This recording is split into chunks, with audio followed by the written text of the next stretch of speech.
नमस्कार दोस्तों, आप सभी का स्वागत है। अगर आप या आपके परिवार में कोई भी किसान प्रधानमंत्री किसान सम्मान निधि योजना पीएम किसान योजना का लाभ ले रहा है, तो यह जानकारी आपके लिए बेहद महत्वपूर्ण है। सरकार ने साफ कर दिया है कि योजना के सभी लाभार्थियों के लिए वार्षिक ई-केवाईसी कराना अनिवार्य है। यदि कोई किसान समय पर अपनी ई-केवाईसी प्रक्रिया पूरी नहीं करता है, तो उसकी अगली यानी 23वीं किस्त के 2,000 रुपये अस्थायी रूप से रोके जा सकते हैं। इसलिए इस वीडियो को अंत तक जरूर देखें, क्योंकि आज मैं आपको बताऊंगा कि ई-केवाईसी की अंतिम तिथि क्या है, इसे घर बैठे कैसे पूरा करना है और किन अन्य जरूरी कामों को पूरा करना आवश्यक है ताकि आपकी किस्त बिना किसी रुकावट के आपके खाते में पहुंच सके।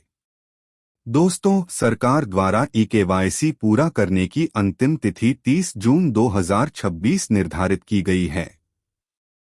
यानी सभी पात्र किसानों को इस तारीख से पहले अपना सत्यापन पूरा करना होगा। अब सवाल आता है कि सरकार ने ई-केवाईसी अनिवार्य क्यों किया है। दरअसल सरकार का उद्देश्य योजना में पारदर्शिता बढ़ाना और फर्जी लाभार्थियों की पहचान करना है। कई मामलों में ऐसे लोगों के नाम सामने आए थे जो पात्र नहीं थे, फिर भी योजना का लाभ ले रहे थे। ई-केवाईसी के माध्यम से यह सुनिश्चित किया जाएगा कि केवल वास्तविक और पात्र किसानों को ही योजना का लाभ मिले। अब बात करते हैं कि आप ई-केवाईसी कैसे कर सकते हैं। पहला तरीका है ओटीपी आधारित ई-केवाईसी। इसके लिए आपको पीएम किसान की आधिकारिक वेबसाइट पर जाना होगा। वहां ई-केवाईसी विकल्प पर क्लिक करें। अपना आधार नंबर दर्ज करें और आधार से लिंक मोबाइल नंबर पर आए ओटीपी को भरकर प्रक्रिया पूरी कर लें। यदि आपका मोबाइल नंबर आधार से जुड़ा हुआ है, तो यह सबसे आसान तरीका है। दूसरा तरीका है फेस ऑथेंटिकेशन यानी फेस ऑथेंटिकेशन।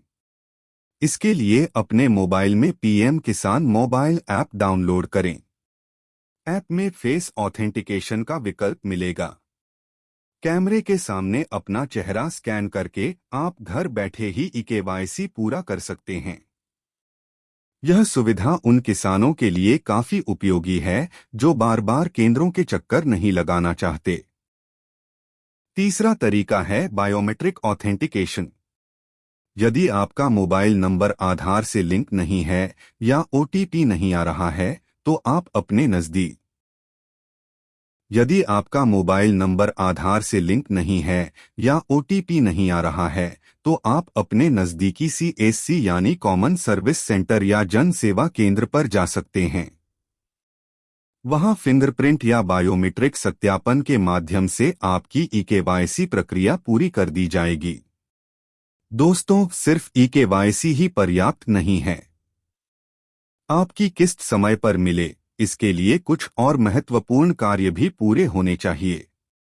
सबसे पहला है भूसत्यापन यानी लैंड वेरिफिकेशन। सरकारी रिकॉर्ड में आपके नाम पर खेती योग्य भूमि का विवरण सही और सत्यापित होना चाहिए। यदि भूमि रिकॉर्ड में कोई त्रुटि है, तो उसे जल्द से जल्द ठीक करवाएं।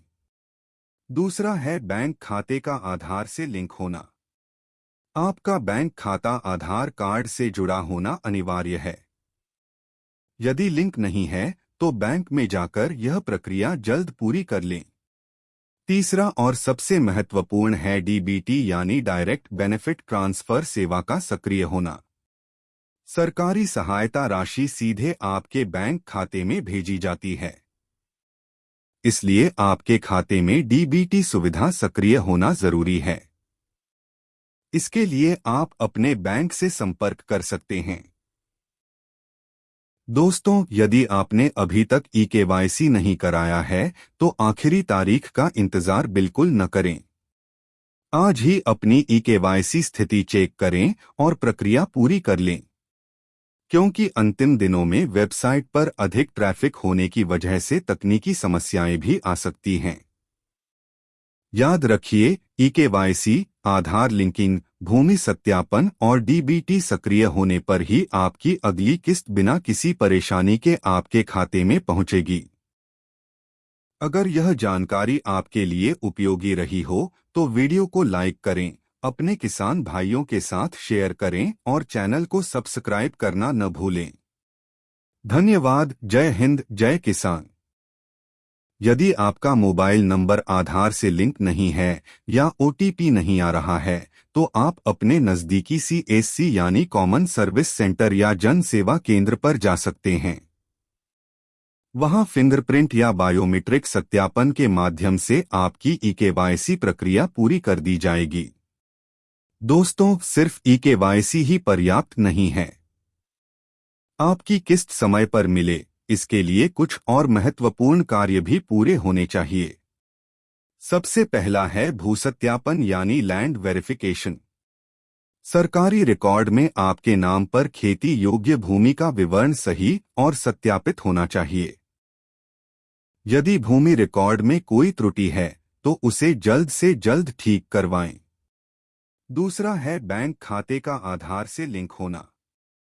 आपका बैंक खाता आधार कार्ड से जुड़ा होना अनिवार्य है। यदि लिंक नहीं है तो बैंक में जाकर यह प्रक्रिया जल्द पूरी कर लें। तीसरा और सबसे